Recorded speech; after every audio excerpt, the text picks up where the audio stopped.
దీపావళి శుభాకాంక్షలు. Yes, 1 year back success meet సెలబ్రేషన్లో participation చేశాను. మళ్ళీ ఈరోజు కేరామ్ సక్సెస్ సెలబ్రేషన్ రావడం హ్యాపీగా ఉంది. మెయిన్గా యంగ్ టీమ్ అంటే అందరూ టీం వర్క్ అంటున్నారు కదా. ఎస్, మేమందరం కూడా 20 years బ్యాక్ ఒక యంగ్ టీమ్గా పనిచేసినప్పుడు ఉండే ఎనర్జీ అది డబుల్ అవుతుంది. అదే ఈరోజు మీ మేజర్ సక్సెస్ మీ ఓల్డ్ టీమ్ది. So congrats. ఎందుకంటే ఇందాకే ఆలీ గారిని అడుగుతున్నాను, నరేష్ గారితో ఒక 50 years ఎక్స్పీరియన్స్ వాళ్ళకుంది, ఒక 30 years ఎక్స్పీరియన్స్ నాకు వచ్చింది. సో అలాగే ఒక 20 years ఎక్స్పీరియన్స్ ఉన్న వాళ్ళు ఉన్నారు. సాయి కుమార్ గారు కూడా almost 50 years. So young generation ఎప్పుడు ఎంత ఇది 50sలో ఉన్నారు. సో యంగ్ టీం ఎప్పుడు సినిమా ఇండస్ట్రీలోకి ఒక తపనతో వస్తారు. దాన్ని ప్రూవ్ చేసుకోవడానికి రాసుకున్న కథకి నానికి మంచి టేస్ట్ ఉన్న ప్రొడ్యూసర్ రాజేష్ దొరకడము, టీం దొరకడము, ఇవన్నిటికి తోడు కిరణ్ లాంటి అబ్బాయి దొరకడం. సో ఎప్పుడైతే ఆ టీంలో ఎనర్జీ ఉంటుందో ప్రేక్షకుల దగ్గరికి థియేటర్కి వెళ్ళినప్పుడు ఆ ఎనర్జీ డబుల్ అయ్యి సినిమాని ఇలా సూపర్ హిట్ చేస్తారు. అదే మీ success. And Nani new director, థియేటర్లో ఇవాళ హిలేరియస్ ఫన్ వచ్చేలాగా చేసావు. నీ రైటింగ్ చాలా బాగుంది. అలాగే నువ్వు తీసుకున్న అంటే ఫాదర్ అండ్ సన్ అంటే కథల మీద నా ప్రతి సినిమాలో ఉంటుంది కాబట్టి దీంట్లో కొత్తగా చెప్పావు, అది బాగా నచ్చింది.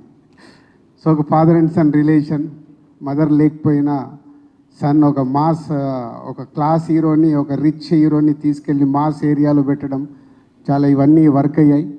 And heroine congrats, is a good. కొత్త అమ్మాయిని బాగా చేయించారు.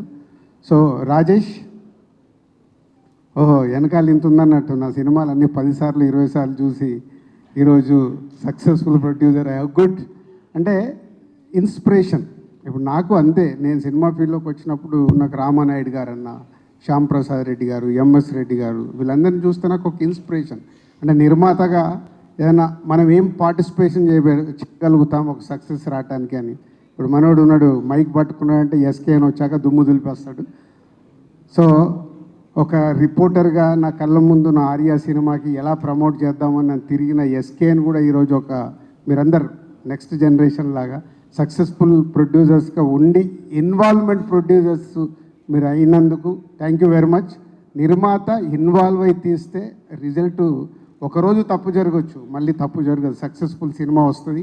సక్సెస్ ఫెయిల్యూర్స్ మన చేతిలో ఉండవు. ఆడియన్స్కి ఎప్పుడు రైట్ కాంటెంట్ని మనం తీసుకెళ్తున్నామా లేదా అనేదే మన ప్రొడ్యూసర్స్గా మన పని. అంటే సెలక్షన్ దగ్గర నుంచి అలా మీ యంగ్ జనరేషన్ అందరు ఇప్పుడు సక్సెస్ఫుల్ నిర్మాతలు అయినందుకు thank you very much. And K ర్యాంప్ని దివాళీలో 4 సినిమాలు వచ్చిన నంబర్ 1 సినిమాగా నిలబెట్టినందుకు ప్రేక్షకులకి thank you very much. And congratulations whole team. And Kiran and team, success ఈజీగా వస్తుంది. ఈజీగా అంటే కష్టపడితే సక్సెస్ వస్తుంది. నెక్స్ట్ దాన్ని నిలబెట్టుకోవడం చాలా కష్టం. Keep it up. ఎందుకంటే సక్సెస్తో మనకు అన్నీ వస్తాయి, అది వదిలేస్తాం. ఇందాక అదే సాయి రాజేష్తో చెప్తున్నాను, 47 daysలో సినిమా తీసామంటే ఎస్, మీరు కష్టపడ్డప్పుడు 47 daysలో సినిమా తీస్తారు. నెక్స్ట్ సినిమా కూడా ఇలాగే తీయండి. నెక్స్ట్ సినిమాకి మార్చుకోకండి. ఎందుకంటే మొదటి సినిమా మీకు ఏదైతే ఇచ్చిందో దాన్ని ఇన్స్పిరేషన్గా పెట్టుకుంటే మీకు సక్సెస్ఫుల్ కంటిన్యూ అవుతాయి. మార్పు ఎప్పుడైతే తీసుకుంటామో ప్రాబ్లం కూడా అక్కడే సక్సెస్ వదిలేసి ఫెయిల్యూర్స్ రావడం మొదలవుతాయి. Keep it up. ఇదే ఇన్స్పిరేషన్గా పెట్టుకోండి. Thank you.